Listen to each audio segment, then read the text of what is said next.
कायदेशीर स्ट्राईक नंतर पाकिस्तानला धडकी भरली आहे। पाकिस्तानकडून सुद्धा भारतावर निर्बंध लादण्याचा प्रयत्न करण्यात आलेला आहे।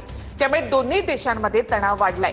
पाणी थांबवणं म्हणजे युद्धासारखी कारवाई असल्याची दरपोक्ती पाकिस्तानने केली आहे। सर्व भारतीयांना 30 एप्रिल पर्यंत पाकिस्तानने देश सोडण्याचे आदेश दिले।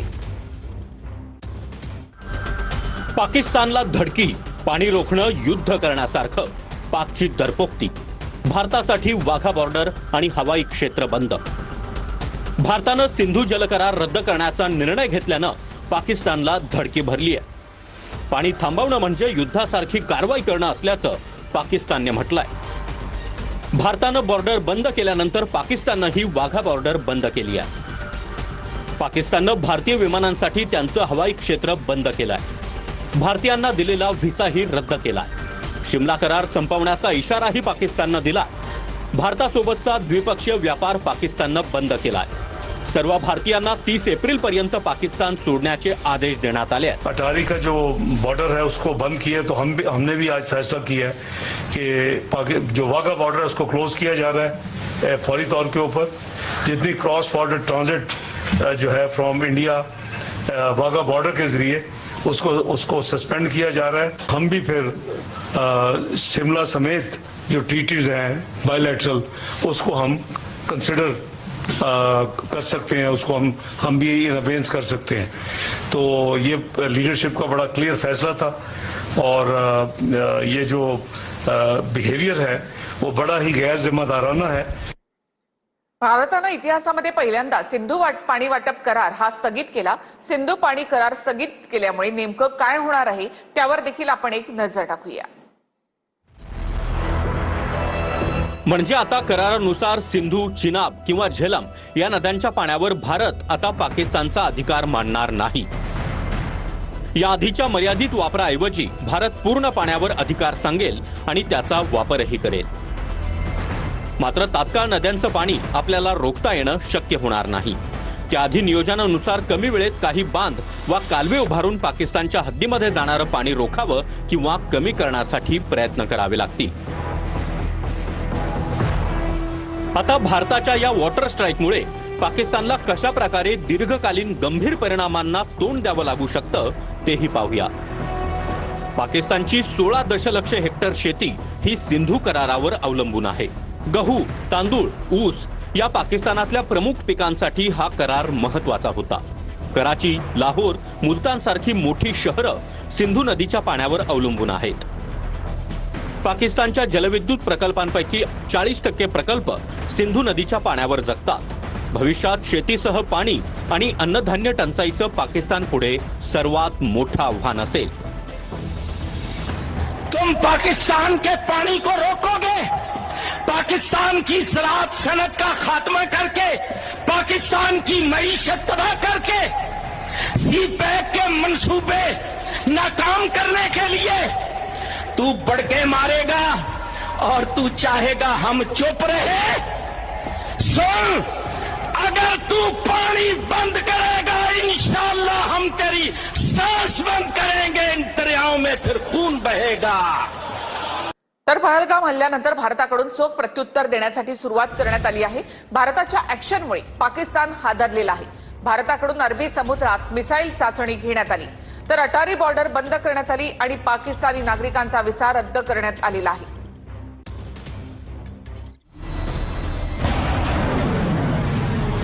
ऍक्शन सुरू, पाकिस्तान हादरला। भारताची अरबी समुद्रात मिसाईल चाचणी। भारतीय नौदलानं गुरुवारी दुपारी अरबी समुद्रात मिसाईल चाचणी केली।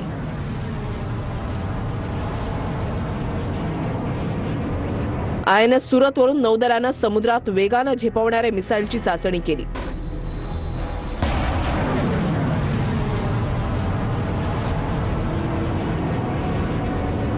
नौदलाची मिसाईलची चाचणी यशस्वी झाली। या चाचणीनं पाकिस्तानच्या सुरक्षा यंत्रणा हादरल्या। हादरण्याचं कारण म्हणजे पाकिस्तान याच परिसरात मिसाईल चाचणी करणार होता। जमिनीवर मारा करणाऱ्या मिसाईलची चाचणी पाकिस्तान करणार होता। पाकिस्तानच्या चाचणीआधी भारतानं मिसाईलची चाचणी करून चोख उत्तर दिलंय.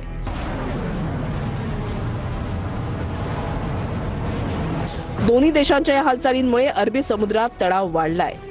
पाकिस्ताननं अरबी समुद्रात नो फ्लाय झोन घोषित केलाय. भारताच्या सुरक्षा यंत्रणा पाकिस्तानच्या हालचालींवर लक्ष ठेवून आहेत. या संदर्भात गृह मंत्रालय, रॉ आणि आयबीच्या सचिवांची उच्चस्तरीय बैठक झाली. भारतानं पाकिस्तान सरकारच्या ट्विटर अकाउंटवर बॅन घातलाय. भारतानं निर्बंध लादल्यानं पाकिस्तानच्या शेअर बाजारात भूकंप आला. पाकिस्तानचा शेअर बाजार तब्बल 1500 अंकांनी कोसळला. भारत पाकिस्तान दरम्यानची अटारी बॉर्डर भारतानं बंद केली. अटारी बॉर्डरवरून पाकिस्तानी नागरिक परतायला सुरुवात झाली आहे. पाकिस्तानी नागरिकांचा विजाही रद्द करण्यात आलाय. दरम्यान रशियन मीडियानं दोन्ही देशात मोठं काहीतरी होणार असल्याचा दावा केलाय. पंतप्रधान मोदींनी अतिरेक्यांना चुन चुन के मारेंगे असा इशारा दिलाय. मैं बहुत स्पष्ट शब्दों में कहना चाहता हूं, जिन्होंने ये हमला किया है, उन आतंकियों को और इस हमले की साजिश रचने वालों को उनकी कल्पना से भी बड़ी सजा मिलेगी. अब आतंकियों की बची खुची जमीन को भी मिट्टी में मिलाने का समय आ गया है. India will identify, track and punish every terrorist and their backers. तर भारताकडून कोंडीकरण सुरू झाल्यानंतर आता पाकिस्तानमध्ये भीतीचं वातावरण आहे. भारताकडून 20 देशांना पहलगाम हल्ल्याची माहिती देण्यात आली. हल्ल्यामध्ये पाकिस्तानचा हात नाही असं पाकिस्तानच्या संरक्षण मंत्र्यांनी म्हटलंय. कोंडी सुरू, पाकिस्तानात भीतीचं वातावरण. 20 देशांना भारताकडून हल्ल्याची माहिती. भारताच्या कारवाईच्या घोषणेनंतर पाकिस्तानात भीतीचं वातावरण. पाकिस्तानचे संरक्षण मंत्री ख्वाजा आसिफ यांनी पाकिस्तानचा हल्ल्यामध्ये कोणताही सहभाग नसल्याचं म्हटलंय. भीतीमुळे पाकिस्तान हवाई दलाची विमानं रात्रभर सीमेभोवती गस्त घालत होती. पाकिस्तानात त्यांच्या नौदलाला अलर्ट केलंय. भारत कारवाईसाठी नौदलाचा वापर करू शकतं अशी भीती पाकिस्तानला आहे. पाकिस्तानचे लष्कर प्रमुख मुनीर यांनी उच्चपदस्थ अधिकाऱ्यांची बैठक घेतली. भारत पाकिस्तानच्या बालाकोटमध्ये एअर स्ट्राईक करेल, थांबणार नाही असं पाकिस्तानचे माजी उच्चायुक्त अब्दुल बासित यांनी म्हटलंय. पाकिस्तानचे माजी पंतप्रधान नवाज शरीफ यांनी लंडनहून पाकिस्तानमध्ये परतण्याचा निर्णय घेतलाय. भारताकडून आंतरराष्ट्रीय स्तरावर पाकिस्तानची कोंडी करायला सुरुवात केली आहे. 20हून अधिक देशांच्या राजधानीहून हल्ल्याची माहिती दिली आहे.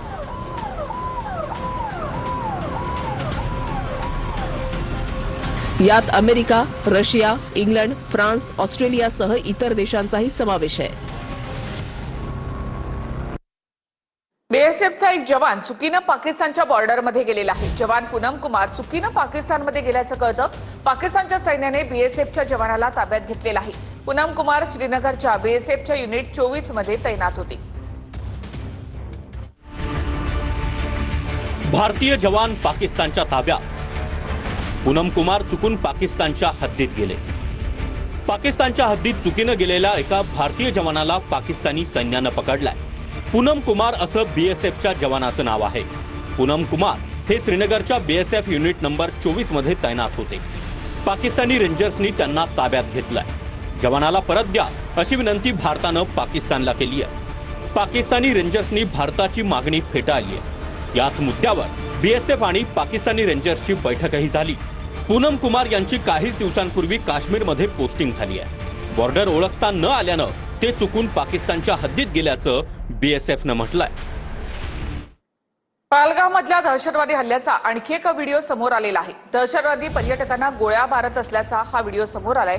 या व्हिडिओमधून तिथल्या भयावह परिस्थितीची जाणीव होते.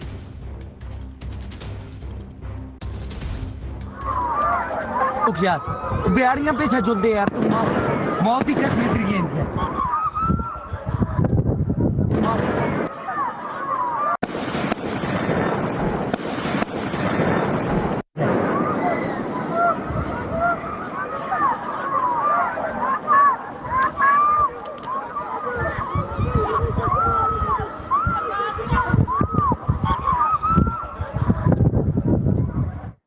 तर डोंबिवलीमध्ये आयबीच्या टीम नंतर आता एनआयची टीम देखील दाखल झाली आहे। एनआयची टीम डोंबिवली विष्णुनगर पोलीस ठाण्यामध्ये दाखल झाली आहे। एनआयची टीम मोने जोशी आणि लेले कुटुंबियांच्या घरी चौकशीसाठी जाणार आहे। पहलगाममधील दहशतवादी हल्ल्यामध्ये डोंबिवलीमधील तीन मावस भावांचा मृत्यू झालाय। अतिरेक्यांनी आधी धर्म विचारला आणि नंतर गोळ्या घातल्या। डोंबिवलीमधल्या तीनही कुटुंबियांनी आपबीती सांगितली। पहलगाममध्ये गेलेल्या डोंबिवलीमधल्या पर्यटकांनी अतिरेक्यांच्या क्रूरतेची कहाणी सांगितली। डोंबिवलीमधल्या या 3 पर्यटकांची पहलगाममध्ये निर्घृण हत्या करण्यात आली।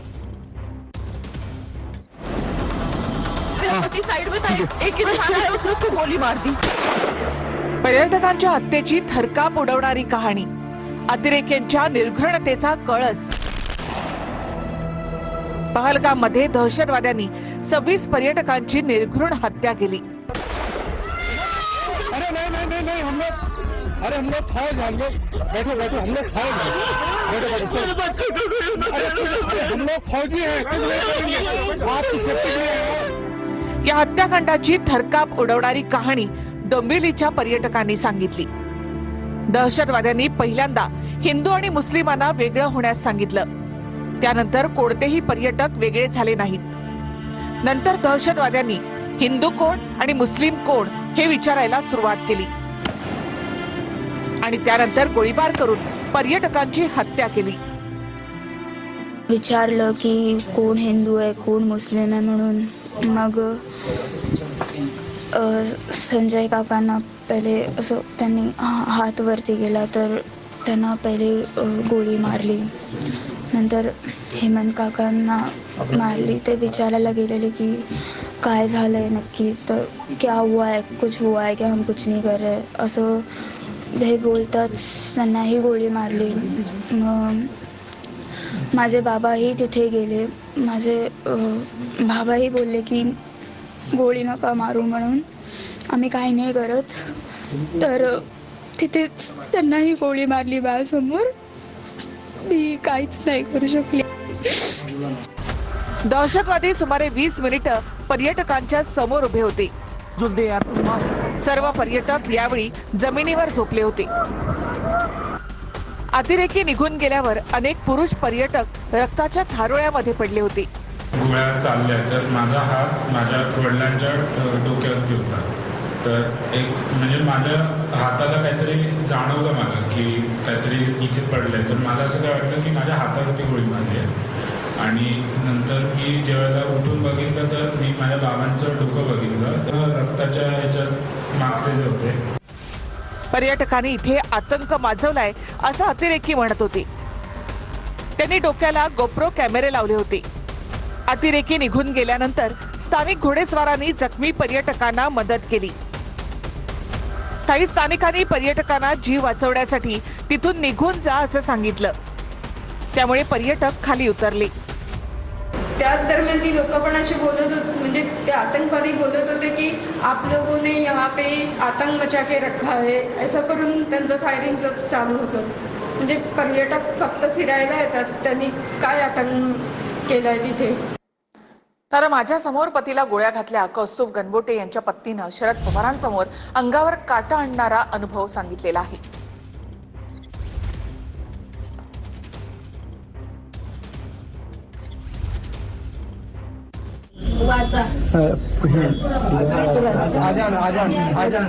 आम्ही सगळ्या लेडीज होतो तिथं, तर सगळ्यांनी मोठमोठ्यांनी आदर म्हटली। सगळ्यांनी आमच्या माणसांना मारून 4 जण नसतील आणि त्यांचा मित्र असा कोपऱ्यात बसला होता। त्याला बोलवून घेतलं, आजान पडताय क्या, बोलताय क्या कुछ। आम्ही त्याचा ऐकून पटापट टिकल्या काढून फेकल्या की आम्हाला मारायला नको म्हणून। आणि सगळे अल्लाह अकबर म्हणायला लागलो। एकाला तर गेटच्या तिथं तो मुस्लिमच होता, तो म्हटला तुम्ही कशाला निर्बळ लोकांना मारता, त्यांनी काय चुकी केली, तर त्याला तर कपडे काढून गोळ्या काढल्या। तर दुसरीकडे पुण्यातील संतोष जगदाळे यांच्या मुलीनं देखील पवारांना धक्कादायक असा घटनाक्रम सांगितला. दहशतवाद्यांनी लहान मुलांना सुद्धा मारलं असा अनुभव सांगताना आसावरी जगदाळे यांना अश्रू अनावर झाले. शरद पवारांनी जगदाळे कुटुंबियांची भेट घेतली. आसावरी जगदाळेंनी पवारांना घटनाक्रम सांगितला. डोळ्यात गोळ्या मारल्या, त्याने थेट गोळ्या घातल्या, काही विचारलं देखील नाही. ते मास्क लावून आले होते. शेर आला म्हणून पळून गेले. तिकडे कुणीच नव्हतं. अधिकारी किंवा सुरक्षा रक्षक असणं गरजेचं होतं. उपचारासाठी दिरंगाई झाली. तिकडचं टुरिझम बंद करा, कायमचा बंदोबस्त करा. त्यांना तशाच गोळ्या घाला. लहान लहान मुलांनाही मारलं. आम्ही चिखलात पडलो. ते 5 जण होते. त्यांनी मास्क घातलं होतं. मला माझ्या वडिलांचा चेहरा देखील बघायला मिळाला नाही. आमच्याकडे आले, त्यांनी माझ्या वडिलांना उठवलं. ते डायरेक्ट बोले चौधरी तू उठ आणि बाहेर आ. आणि तो असं घाबरवत होता त्यांना की तू मुसलमान है क्या, तू अजान पढ़ के बता असं. तर मग माझे वडील बोलले की आप जो बोलो मैं करता हूँ बट आप मारो मत. हम लोगों ने तुम्हारी औरतों को और बच्चों को नहीं मारा है, पर तुम लोगों की सरकार ये बोलती है. म्हणून त्यांनी माझ्या वडिलांना 3 बुलेट्स फायर केला. एक डोक्यात मारली, एक कानापासून गेली आणि एक छातीच्या साईडला लागली आणि ते डायरेक्ट पडले खाली. की माझ्या समोर जे काका आहेत ते झोपलेत. काफिर आहे असं म्हणून त्यांना पण त्यांनी गोळी घातली. ती मागणं त्यांच्या डोळ्यातनं बाहेर पडली. त्यांचा डोळा फुटला.